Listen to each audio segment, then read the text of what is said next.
Efesiërs, hoofstuk 1, ons gaan verder in ons studie van hierdie wonderlike boek. En ons gaan weer kyk na Paulus se verhewe openingssin wat praat oor ons geestelike seëninge wat ons in Christus het. Nou as 'n inleiding wil ek vir jou hierdie idee by jou los van inligting is belangrik. Inligting is belangrik. Daar is baie omstandighede waarin om iets te weet belangrik is en jou kan help om besluite te neem of om net te weet wat om te doen of om op te tree ten opsigte van iemand want jy het daai inligting.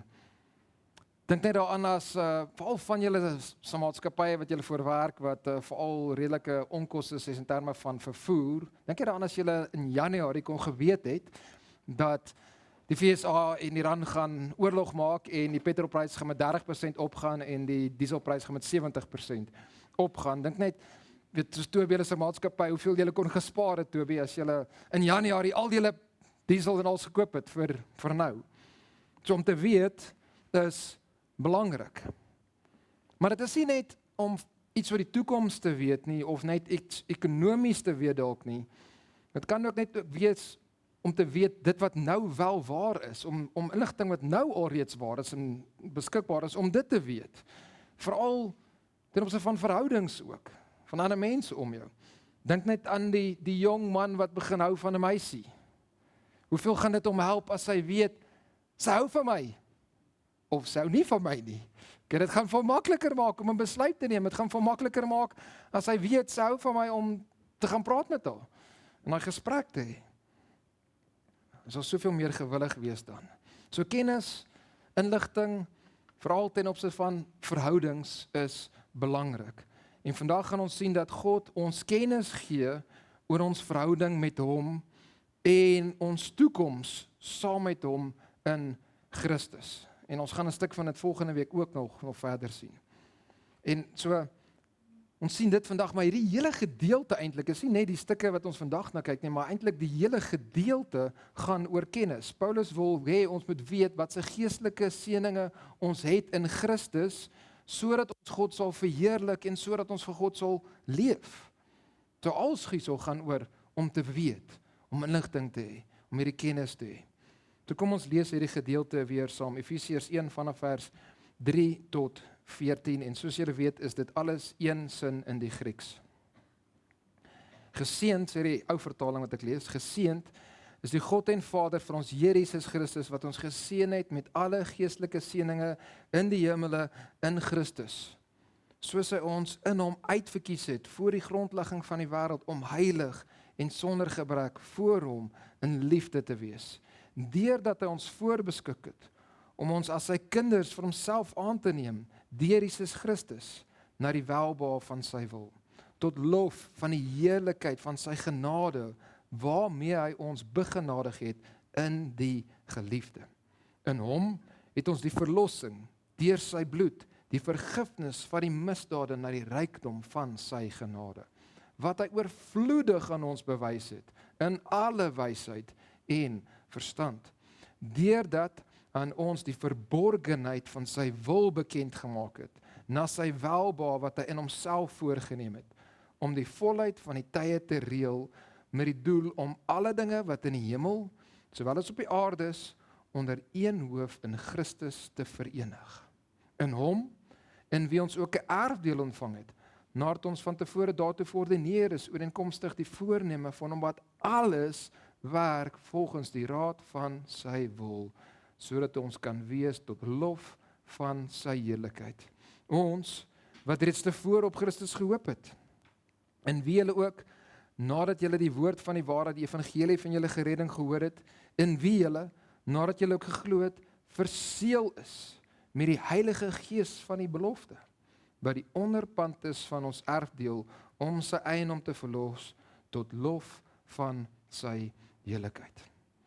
Soos die laaste 2 weke gesien het, dink Paulus aan dit wat ons alles in Christus het, en hy bars uit in hierdie enorme sin van 202 woorde lank, in die Grieks, in Afrikaans is iets soos 270 woorde.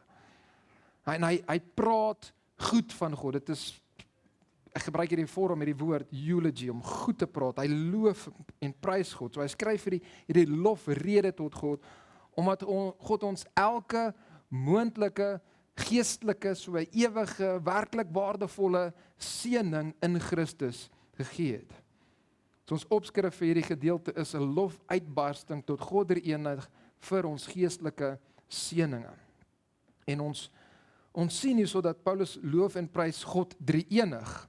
So daar's ons die Vader, die Seun en die Heilige Gees. In vers 4 tot 6 sien ons die Vader se wil, en dan 7 tot 12 sien ons die Seun se werk, en dan 13 en 14 sien ons die Heilige Gees se versekering.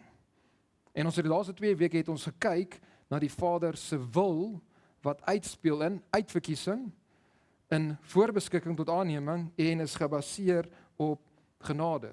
So God het ons uitverkies voor die grondlegging van die wêreld, voor hy die wêreld geskep het ons uitverkies, om heilig en sonder gebrek voor hom, en ook om in liefde voor hom te wees. En ons gesê daai heilig, sonder gebrek, is die hele pakket van heiligheid, nê? Dis die beginpunt, heilig, okay, so posisioneel, dit is die progressiewe ene, heilig, okay, so posisioneel, progressiewe heiligmaking, en dan heilig, perfekte heiligmaking, en aan die einde. Dit sluit dit alles in. Hy het ons ook uitverkies, nie net om heilig en sonder gebrek te wees nie, maar om in liefde te wees. En ons gesê, dit verwys heelmoontlik na liefde vir medegelowiges. So uitverkiesing, omdat ons dit nie sou doen nie, omdat dit ook gebaseer is op God se genade, omdat ons daardeur al ons geestelike seëninge ontvang, is 'n rede om God te loof en te prys. Want uitverkiesing is daai pad na al die ander geestelike seëninge toe. Ons loof en prys God vir uitverkiesing. Ons moet hom ook loof en prys vir voorbeskikking tot aanneming. God het ons voorbeskik. En ons het gesien, hierdie praat daarvan, en ons gaan dit weer sien in ons teks ook weer later, vandag. Voorbeskik is om 'n sirkel te trek, nê? Dat die woord is gekonnekteer aan die woord horison. Okay, jy het hierdie sirkel, jy kan dit net so ver sien. Soos om 'n sirkel te trek, om iets in te perk, iets te beperk.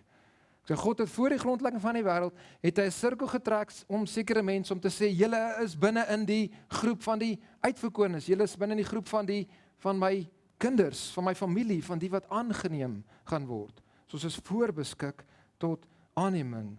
God sê, jy is myne. Voorbeskik tot aanneming. En omdat ons aangeneem word, is daar julle in hulle siening is daar 3 goeters in terme van aanneming. Daar's 'n breek met die ou familie. Okay? Dan is daar, en so ons het gebreek met ons vorige familie, met Satan, met sonde, met die wêreld. Ons is nou ook nuut, so daar's 'n nuwe posisie wat ons inneem. En ons ook die ou dinge tel nie meer teen ons nie. Ons is nou losgemaak van al ons ou goeters in die lewe, in ons vorige lewe. So 2 Korintiërs 5 vers 17 sê, as iemand in Christus is, sy nuwe skepsel, die ou dinge het verbygegaan, kyk, dit het alles nuut geword. Daai is as gevolg van aanneming in Christus. En omdat ons aangeneem is ons nou seuns, en daai fokus het ons gesien is spesifiek op erfgename, soos Romeine 8 vers 16 sê, ons is erfgename van God en mede-erfgename van Christus. So ons word aangeneem as seuns, of ons nou mans of vrouens, dus ons almal kry daai posisie van seun wees, van erfgenaam. Maar dit is 'n ongelooflike, wonderlike posisie wat ons het. So die fokus is op posisie, maar ons het ook gesien dat daar 'n koneksie met verhouding. Omdat God ons aanneem, is hy nou ons Vader. Dit sê daar hy het ons aangeneem vir homself, sodat ons 'n verhouding met hom kan hê. So God is nou ons Vader en hy is liefdevol. Hy's 'n liefdevolle Vader wat sy liefde op ons, sy kinders wil uitstort. So hy het ons aangeneem nie net soos wat die Romeinse keisers gedoen het, net sodat iemand kan opvolg, iemand kan erf nie, maar dat ons 'n verhouding met hom kan hê. En dat hy sy liefde, sy genade vir altyd en ewig op ons kan uitstort. So hy neem ons aan vir homself sodat hy ons kan lief hê.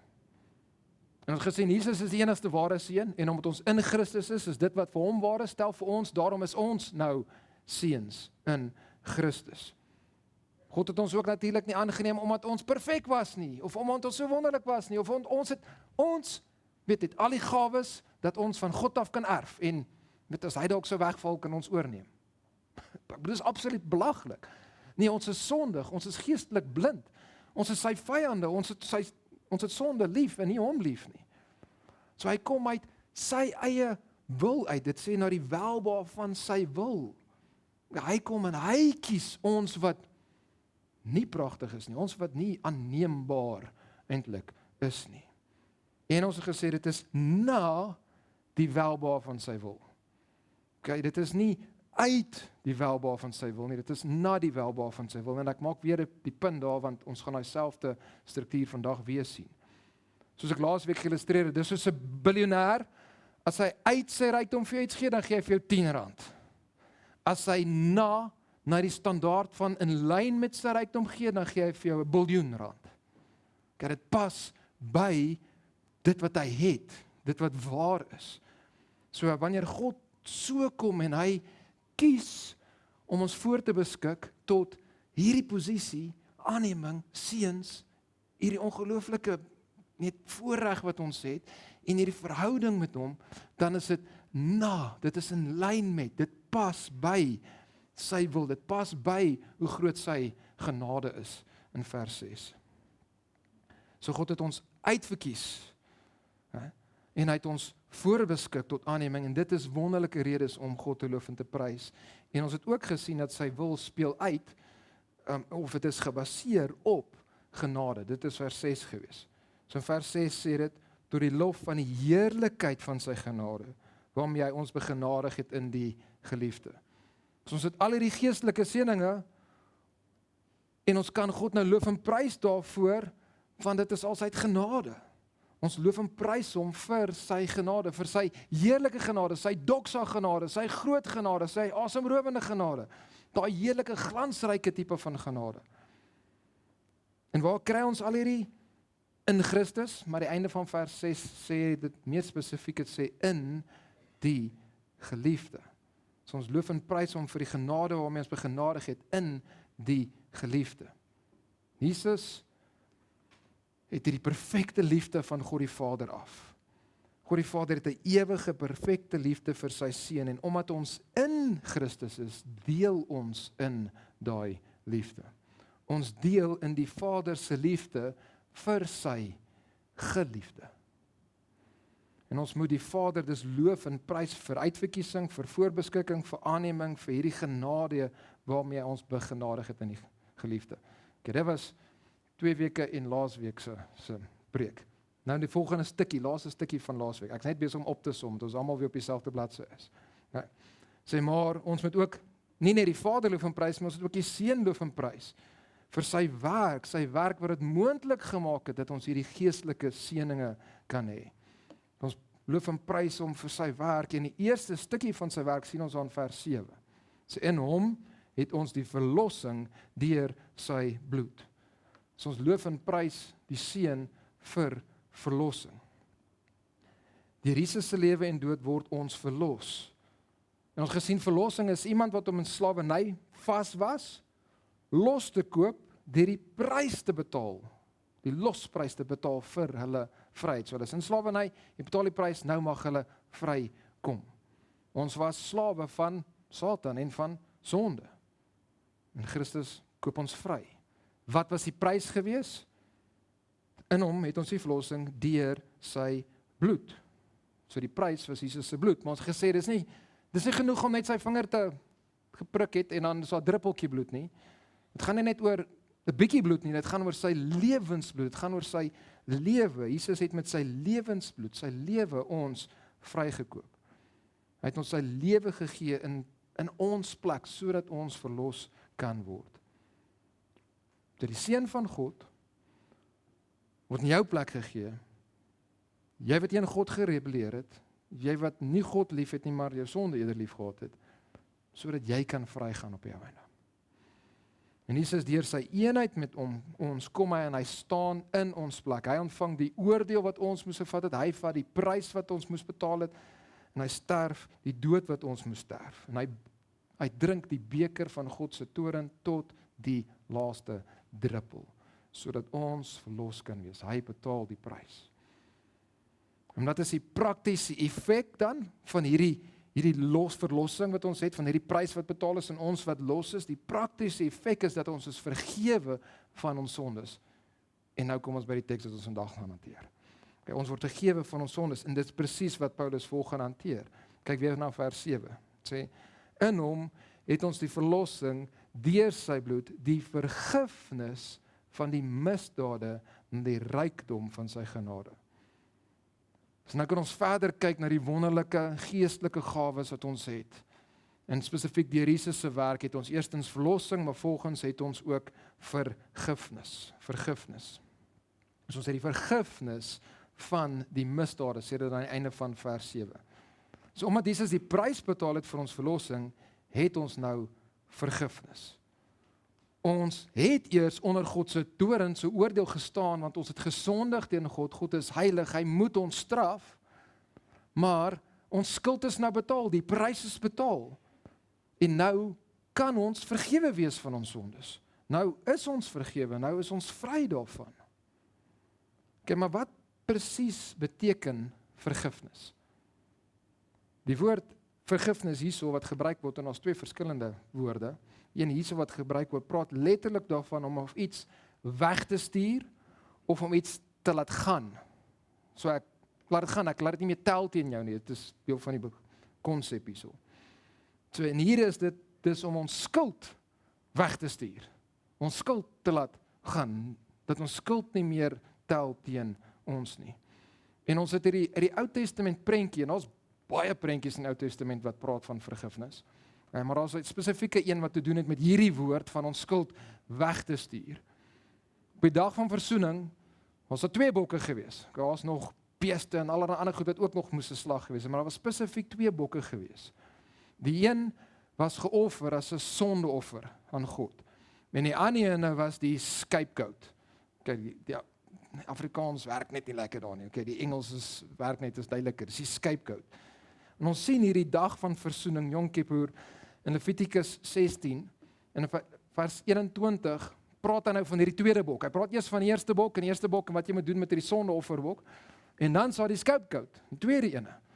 En luister wat moes Aaron die hoëpriester doen. En sê Aaron moet sy 2 hande op die kop van die lewendige bok lê, en oor hom die belydenis doen van al die ongeregtighede van die kinders van Israel, en alle oortredinge, wat hulle sondes ook al mag wees, en ek bewys om al die woorde daar te gebruik vir sonde omtrent, ongeregtighede, oortredinge, sondes, hulle almal, wat het ook al mag wees, hy moet die op die kop van die bok lê, hy is besig om te bely, hier is ons sondes, hier is wat ons gedoen het as 'n volk, en om deur 'n man wat gereed staan in die woestyn instuur. Okay, nou vat hulle die bok in die woestyn en hulle gaan los hom daar.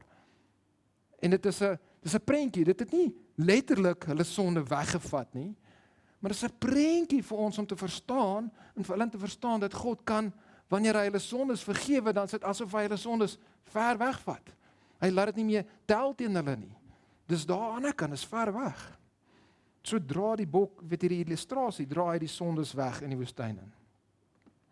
Dis 'n prentjie van hoe God ons op die ou ende in Christus vergeef.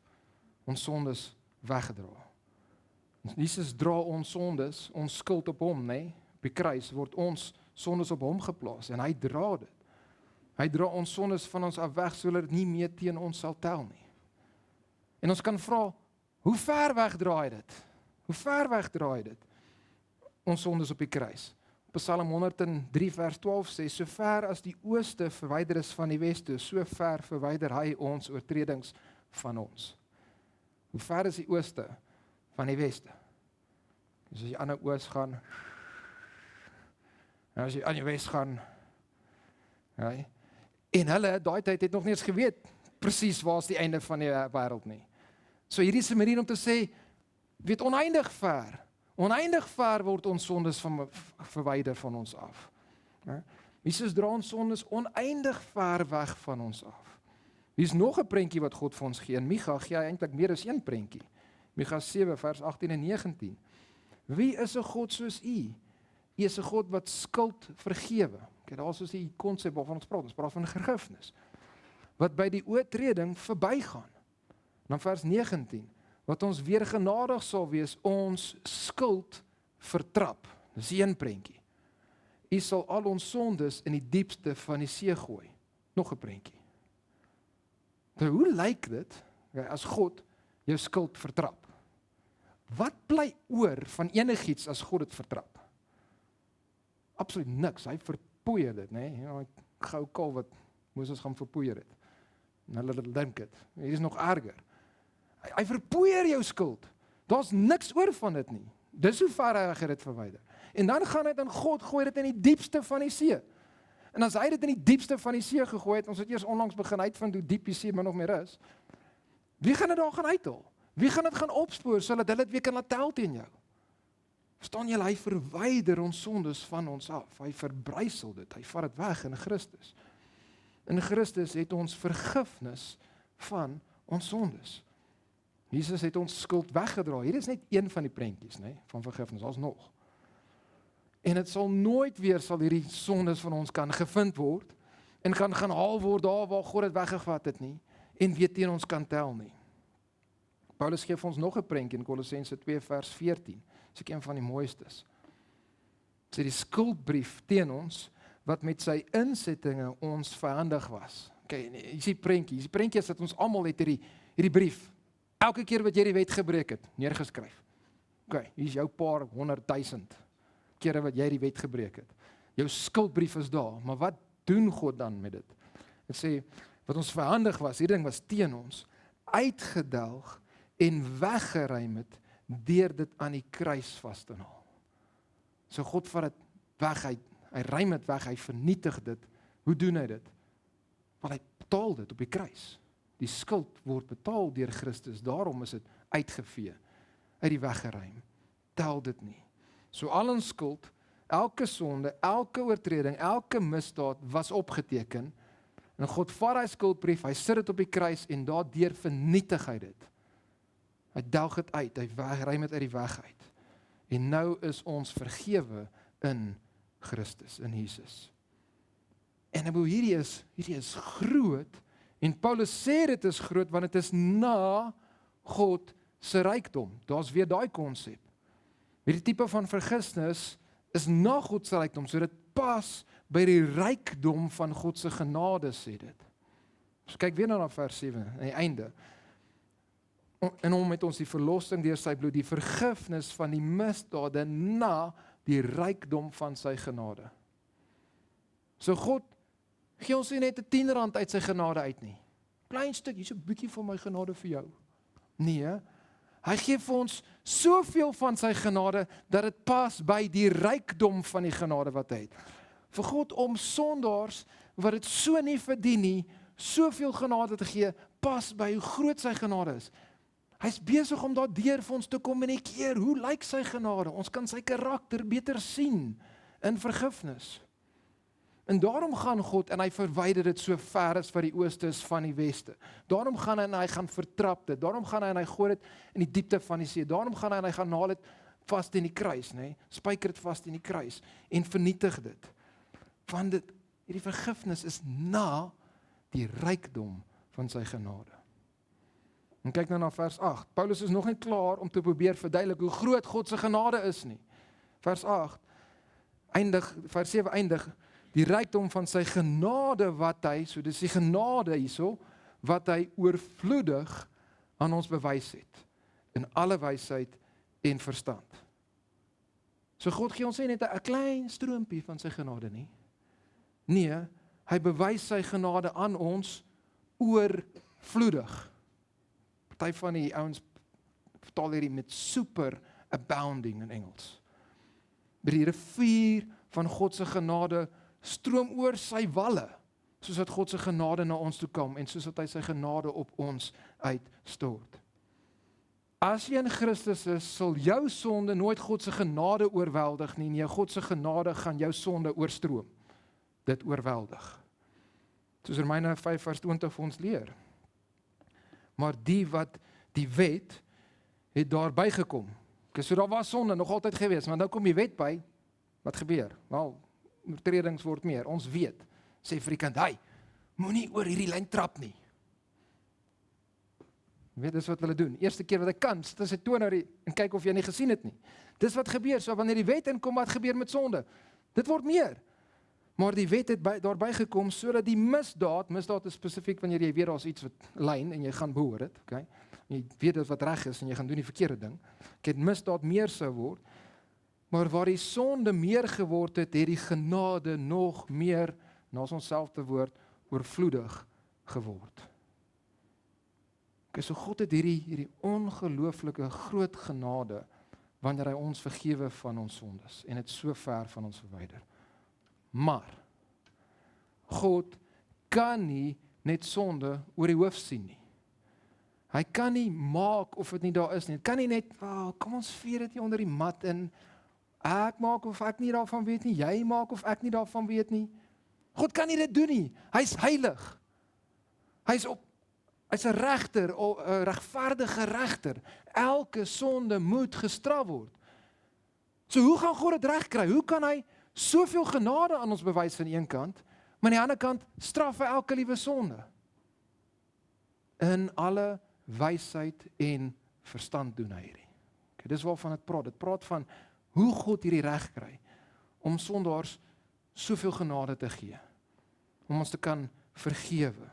In alle wysheid en verstand het God die plan van redding beplan, waarin elke sonde van God se kinders geoordeel word in Christus, en hy ons dus kan vergewe, en genadig wees op ons.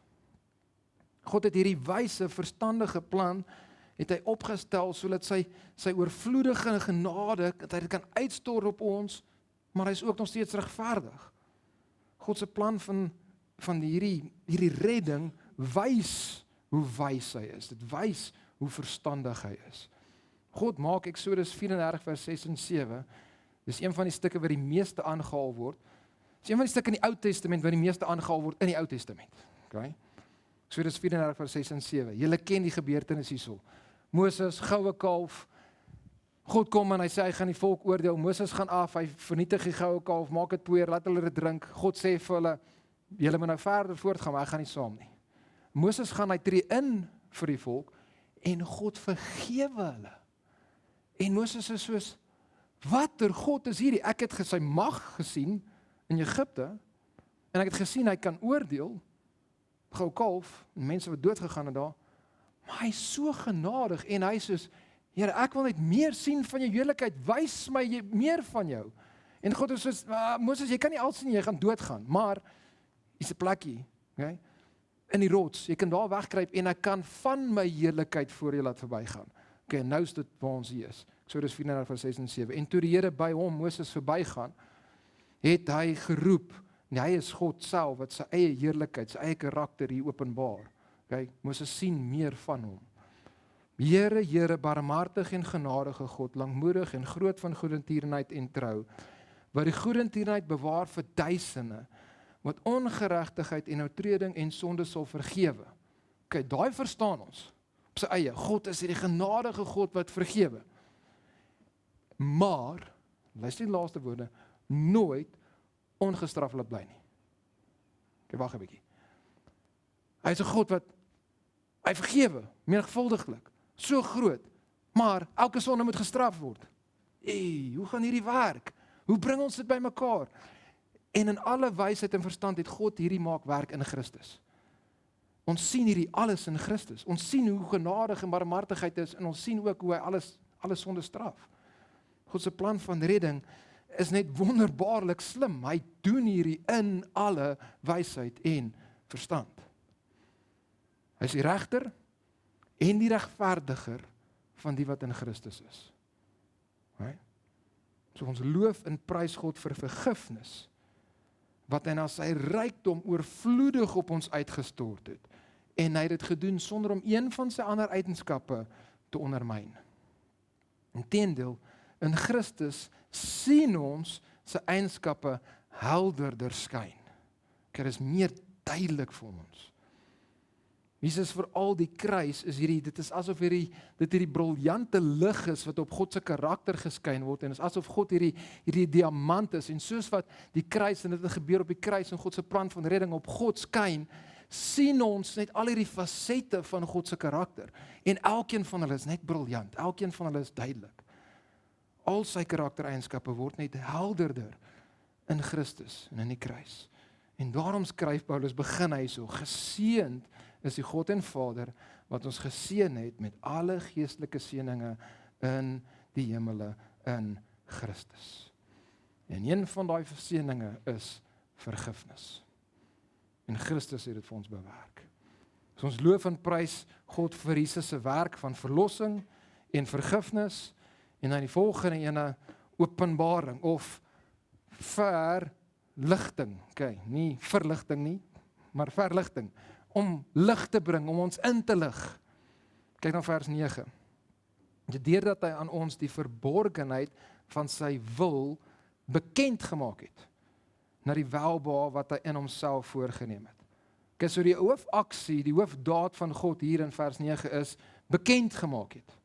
God het vir ons inligting gegee. Hy maak iets aan ons bekend, hy lig ons in. En hierdie gebeur natuurlik weer 'n keer deur Jesus. Ons sien dit hier, ons sien dit oralste, Hebreërs 1 vers 1. Nadat God baie keer op baie maniere in die ou tyd gespreek het tot die vaders, deur die profete, al hierdie maniere en metodes, het hy in die laaste dae tot ons gespreek deur die Seun. So deur Jesus, en dan deur dit wat opgeteken is, in die woord oor Jesus, lig God ons in. Openbaar God vir ons goed. Hy openbaar iets vir ons, maar wat openbaar God vir ons? Wat lig hy ons in op? Die teks sê hierso, die verborgenheid van sy wil. Deurdat hy aan ons die verborgenheid van sy wil bekend gemaak het. Okay, verborgenheid, ons eers daai woord hanteer. Okay, Engels, mystery, Grieks, mysterion, dis waar die woord mystery vandaan kom, gekonnekteer aan dit. En hierdie is 'n tegniese woord. Okay, daar's 'n paar woorde in die Bybel, wat jy moet weet wat daai woorde beteken, en as jy nie gaan weet wat hulle beteken, dan kan jy hulle maklik verkeerd verstaan, maar hulle het 'n tegniese betekenis. Hulle beteken min of meer dieselfde in elke konteks ook. Dit is 'n tegniese woord. Dit beteken eenvoudig dit wat verborge was, dit wat toe was, okay? Wat ons nie kan weet as God dit nie oopmaak nie, maar wat God nou oopgemaak het in die Nuwe Testament tyd. Okay, dis dit wat toe was, Ou Testament. Ons kan dit nie van self uitvind nie, en God het dit vir ons oopgemaak in die Nuwe Testament. Dis wat hierdie woord beteken. So dit is iets wat verborge was, dit is nie iets wat verborge is nie, en dis waar mense hierdie woord kan verkeerd verstaan. Dit is nie meer 'n mysterie nie. Dit is nie meer 'n verborgenheid nie. Dit was verborge, maar God het dit geopenbaar. En hy het hierdie inligting, hierdie openbaring het hy aan sy apostels gegee. Ons gaan dit sien in Efesiërs 3. En die apostels het dit dan vir almal gegee. Almal kan hierdie nou weet. So alle Christene kan nou hierdie verborgenheid weet. God het vir ons almal geopenbaar, aan ons almal bekend gemaak. Nou vir ons is dit nie so groot nie, maar vir hulle, daar in Efese, is hierdie baie groot gewees. En die rede is dat baie van hulle gelowe was mystery gelowe gewees. Konnekteer aan dieselfde woord. En in hierdie godsdiens het die plebs, die beginneroutjies, het min inligting gekry. Jy het nie geweet hoe dinge regtig werk nie. Dan gee jy net 'n bietjie inligting, dan trek hulle jou verder in. En soos wat jy meer inkom en dieper in die geloof ingaan, gee hulle vir jou meer inligting. En ons net eintlik hierdie klein groepie wat heel bo staan wat al die inligting het. En gewoonlik is hierdie bizarre, vals tipe van dinge gewees op die einde. Kyk, maar dit is hoe hulle baie keer gedink het oor geloof. Nie almal kan weet nie. Net 'n klein handjie vol kon die mysterion verstaan, die geheimenisse weet. Maar in Christus kom God en hy vat dit wat verborgen is en hy maak dit oop aan almal. Hy maak die verborgenheid van sy wil bekend. So daai moet ons, wow, hierdie God hierdie doen. Verder in die Ou Testament het God grootendeels met Israel gewerk. So die heidene, soos ons in Efesiërs 2 sien, was ver weg van God af. Hulle was tot 'n groot mate in die donker gewees. Maar nou kom God en hy maak hierdie bekend aan Jode en heidene, aan almal. Ons kan hierdie weet en ons sê spesifiek die verborgenheid van sy wil weet. Ons kan God se wil weet. Kan hy bedoel nie dat ek kan weet wat vanmiddag presies met my gaan gebeur en môre en oormôre nie. Daai is God se verborgde wil. God het 'n wil vir elkeen van ons, maar hy sê nie dit vir ons nie. Hy maak dit nie vir ons oop nie. Hierdie is die wil, God se openbare wil, né? Wat hy vir ons verduidelik en vir ons vertel deur die apostels neergeskryf in die Nuwe Testament. God het vir ons geopenbaar. So hierdie is wonderlike nuus. Enige iemand kan hierdie kry en hierdie is veral wonderlike nuus as jy in die donker was. As jy nie geweet het nie. En baie van die ouer mense het al vir my gesê, Frank, ek wens ek kon langer terug geweet het dit wat ek nou weet. Dit wat ek, soos wat ons die woord bestudeer en ons leer die woord hier. Ek wens ek kon dit vroeër geweet het. Wel is wonderlik dat ons enigstens kan weet. As God wegkruipertjie speel, gaan niemand hom kry nie. As God nie iets openbaar nie, gaan niemand dit vind nie. Maar God wil dit openbaar. Hy openbaar dit en hy wil dit oopmaak. Kyk weer na vers 9. Deurdat hy aan ons die verborgenheid van sy wil bekend gemaak het, daar's weer ons woord, daai woord, sy welbehae, sy vreugde. So God vind vreugde daarin om ons in te lig. God sê nie, ek moet seker nou maar vir hulle ietsie sê, dat hulle maar ietsie kan weet nie. Nee, God geniet dit, hy word gevul met vreugde wanneer hy vir ons sy plan openbaar in Christus. Weer soos 'n pa wat vir sy kinders die grootste geskenk nog ooit gekoop het. En hy vat sy kinders na die geskenk toe. En hy sê vir sy kinders, maak dit oop.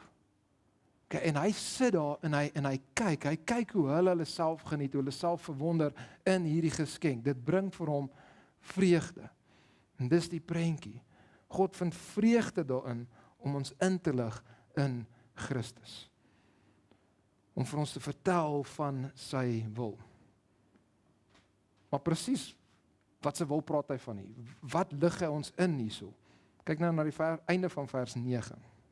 Sy deurdat hy ons aan die verborgenheid van sy wil bekend gemaak het, na die welbehae wat hy in die ou vertaling sê homself, omtrent al die vertalings sê hom, of die 2020 het dit self nog duideliker gaan interpreteer, in Christus voorgeneem het. Dit is nie homself nie, dit is in hom, dit is in Christus. Ja, so, hy maak van sy verborgene van sy wil oop, wat is daai? Dit wat hy besluit het, hy gaan doen in Christus. Dis waarvan hy praat. God maak bekend aan ons dit wat hy in Christus voorgeneem het om te doen, dit wat hy beplan het om in Jesus te doen. Okay, maar wat is dit wat hy beplan het om in Jesus te doen? Vers 10. Om, verduidelik hy, die volheid van die tye te reël, of om dit te bestuur, met die doel, dis die finale ding waar dit aan toe gaan, om alle dinge wat in die hemel sowel as op die aarde is, onder een hoof in Christus te verenig. Okay, bly by my, hierdie is 'n tegniese stuk, hierdie is seker die moeilikste stuk in die hele 202 woorde sin. So God maak aan ons iets bekend. Hy maak aan ons bekend dit wat hy in Christus gaan doen. En wat is dit in Christus gaan doen? Wel, hy gaan iets in die toekoms doen. Die volheid van die tye gaan hy iets doen. Hy gaan dit alles bestuur, hy gaan dit alles so laat uitwerk, dat alles, ou vertaling sê, onder een hoof in Christus verenig word. Dis wat God besig om te doen. Okay, maar nou moet ons hierdie ding afbreek, om te kan verstaan wat hy bedoel hierso. Ons eers kyk na wanneer gebeur hierdie, en dan kan ons kyk na wat. Okay, so wanneer gebeur hierdie, en wat is dit wat God gaan doen dan op daai tyd? Wanneer gebeur hierdie? Die teks sê, om die volheid van die tye te reël. Die tye. Die woord tye is nie, daar's twee woorde vir tyd in Grieks, daar's kairos en daar's kronos. Okay, kronos, kronologie, okay, iets gebeur kronologies, dis gewone tyd, soos wat dinge verbygaan, een ding, volgende ding, okay, dis gewone tyd. Hier is nie daai woord nie, hier is kairos. Okay, kairos praat van 'n tydperk. Okay, en baie keer is dit soos 'n guldige tydperk, 'n tydperk wat 'n goeie geleentheid is, maar dit is 'n tydperk. Soos nie, hy is nie besig om te sê, wanneer tyd ophou nie, aan die einde van tyd, kronos nie, maar aan die einde van 'n tydperk. En kyk mooi, dis meervoud. Om die volheid van die, hy sê nie tyd te reël nie, maar die tye te reël. Okay, so dis die einde van die tydperke. Daar's net een ander plek wat hier in die meervoud gebruik word in die hele Bybel. En dis Lukas 21 vers 24. En daar praat dit van die groot verdikking tydperk, nee, en die tydperk wat die heidene die tempel gaan vertrap. So, ons praat van die einde van die kerktydperk. Maar hy praat van die tydperke. So hierdie verwys heelmoontlik na die einde van die kerktydperk wat oorgaan in die 1000 jaar vrederyk en dalk verwys hy ook selfs na die ewige staat. Okay, maar die punt is, God is besig om alle dinge na hierdie eindbestemming toe voor te berei. Aan die einde van hierdie tydperk, kerktydperk, en aan die volgende tydperk. So in die toekoms, by einde, die volheid van die tye, daai tydperke. Okay, dis nie wanneer. Nou moet ons vra, wat doen God? Wat doen hy? Sê om die volheid van die tye te reël of te bestuur of te organiseer, te administreer. God is besig om alle dinge te laat uitwerk. Dis die idee daarso, te werk, 'n plan met die doel om, kyk mooi na, alle dinge. En daai verwys na alle dinge en hy gaan vir ons verduidelik. Hy sê alle dinge wat in die hemel is en alles op die aarde. Wat anders bly oor? Niks anders bly oor nie. Dis 'n meerisme, is 'n manier aan hulle kultuur om te kommunikeer alles. Okay, so om alle dinge onder een hoof in Christus te verenig. So God het 'n plan met alle dinge en met Christus. Sommer alle dinge. Jou vertaling sê om alle dinge in een hoof onder Christus te verenig. Die 2020 sê om alle dinge onder een hoof in Christus saam te bring. Die New American Standard Bible sê the summing up of all things in Christ. So alles saam op te som. Die Holman sê to bring everything together in the Messiah. Okay, Christ is net, dit is die woord vir Messias in Grieks. So, om te verenig, om saam te bring onder 'n hoof, om dit op te som, daai woord, al daai betekenisse. So kom die vertalings almal net verskillende rigtings ingaan. Okay, een manier hoe die gebruik was, okay, die paar van julle wat hou van rek, so hiervan hou, is in boekhouding, okay, het jy inskrywings, skryf hulle almal onder mekaar. En wat hulle gedoen het, as jy almal opgesom het, dan skryf jy die opsomming, die finale getal, bo aan. Dis hierdie woord, dit is 'n opsomming, dit staan vir 'n verteenwoordig alles wat onder dit kom. Okay, dis een manier hoe hierdie gebruik was. So dis hierdie idee van om op te som en tot 'n mate te verteenwoordig. Nee, hierdie staan vir, sê nou maar al jou inkomstes. Hierdie bedrag is al die inkomstes saam. So dis die opsomming van jou inkomstes byvoorbeeld. Right. Maar die woord was ook anders gebruik gewees om te verwys na 'n leier, een wat eerste staan, okay, hy loop voor, hy staan eerste en al die ander word verenig saam met hom. Al die ander volg hom, hulle almal werk saam met hom. Hy's die hoof, maar daar's ook vereniging wat gebeur. Ons opsomming wat gebeur, ons vereniging wat gebeur met hierdie punt van hy staan bo aan, hy's die hoof, hy's die leier. Die punt om dit eenvoudig te sê is, alles gaan oor Jesus. Dis eenvoudig. Alles gaan oor Jesus. Alles word opgesom in Jesus, alles word opgelos in Jesus, alles word onder hom as die hoof verenig, alles fokus op die ou en op Jesus. En hier is die mystery, ons moet hieraan dink. Jesus, as ons net dink aan sy menslike persoon, was 'n houtwerker wat in Nasaret gebore was. In Bethlehem gebore as Nasaret gewoon het, né? En in daai persoon word alle dinge oralste opgesom, verenig, alles gaan na hom toe. Dis hoekom dit 'n mysterie is. Ons sou dit nie self kon weet nie. Maar God maak hierdie vir ons oop. So dit maak nie saak waarvan ons praat op die ouene nie. Jesus is die punt. Hy is die einddoel. Dit alles gaan oor hom en die verheerliking van hom. So praat ons van die wet, dan is Jesus die einddoel daarvan. Romeine 10 vers 4. Want Christus is die einde, en daai kan vertaal die einddoel of die eindbestemming van die wet. Die wet het gekom om ons tuchtermeester te wees na Christus toe. Galasiërs 3 vers 20. So praat ons van die wet, maar Jesus is die einddoel daarvan. Praat jy van Openbaring, waar Jesus is die hoogtepunt daarvan. Hebreërs 1 vers 1, wat ons nou gesien het. nadat God baie keer op baie maniere in die ou tye gespreek het tot die vaders, deur die profete, het hy in die laaste dae tot ons gespreek deur die Seun, en die Seun is die perfekte afdruksel van wie hy is. So ons kan God volledig sien in hom. Praat ons van die wet, gaan oor Christus. Praat ons van Openbaring, hy is die hoogste punt. Praat ons van God se beloftes, wel hulle is almal waar in Christus, hulle word vervul in Christus. 2 Korintiërs 1 vers 20. Want hoeveel beloftes van God daar ook mag wees, in hom is in Christus, is hulle ja en in hom.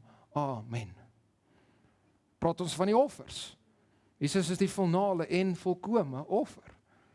Hebreërs 10 vers 10, en daar is soveel ander plekke in Hebreërs wat jy nou kan gaan, sê volgens sy wil is ons heilig gemaak deur die offer van die liggaam van Jesus Christus, eens en vir altyd. Die finale en volkome offer is hy. Praat jy van die skepping, dan gaan alles oor hom. Kolossense 1 vers 16. Alle dinge is deur hom en tot hom geskape. En hierdie hom hierso is Christus, die eerstgeborene, een wat die beeld is van God. So praat ons van die regering, enige regering. Christus is op die ou ende die regering, hy is die hoogste regering, hy is die hoogste gesag. Hy word genoem, Openbaring 19 vers 6, die koning van die konings en die Here van die Here. Kyk, praat ons van oordeel, dan gaan God die Vader alles oordeel deur Jesus Christus. Handelinge 17 vers 31, omdat hy 'n dag, dis God die Vader, bepaal het, waarop hy die wêreld in geregtigheid sal oordeel deur 'n man wat hy aangestel het. En hy het bewys daai man is daai ou, want hy het hom uit die dood laat opstaan. En hy het hom verheerlik aan sy regterhand. Praat ons van aanbidding, dan gaan almal en alles God die Vader aanbid deur die Seun. Filippense 2 vers 9 tot 11. Daarom het God hom ook uitermate verhoog en hom 'n naam gegee, en hom is Jesus, bo elke naam, sodat in die naam van Jesus sou buig elke knie van die wat in die hemel, en die wat op die aarde, en die wat onder die aarde is. Ek bedoel, daai is ook 'n manier om te sê almal, né? En elke tong sou bely dat Jesus Christus die Here is, tot heerlikheid van God die Vader. So, al die losdrade kom by mekaar in Christus. Okay, so ons kan kyk na die wêreld en dit kan vir ons de mekaar lyk, en dit kan lyk asof daar nie 'n plan is nie, maar God het 'n plan. En hy is besig om dit te administreer, uit te werk, te reël, te bestuur, alle dinge, sodat dit op die ou einde, al hierdie losdrade, alles word saamgevat in Christus. Alles gaan sin maak op die ou einde, wanneer ons Christus sien, wanneer hy terugkom, wanneer hy verheerlik is, wanneer hy regeer hier op die aarde, en eendag wanneer ons God sien, saam met hom. Alles gaan op die ou end oor Jesus. Hy som alles op, hy staan as die hoof, hy bring alles bymekaar, hy maak alles wat stikkend is weer reg en heel, alles gaan oor hom.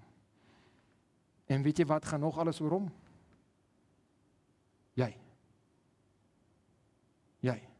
Jy gaan oor hom.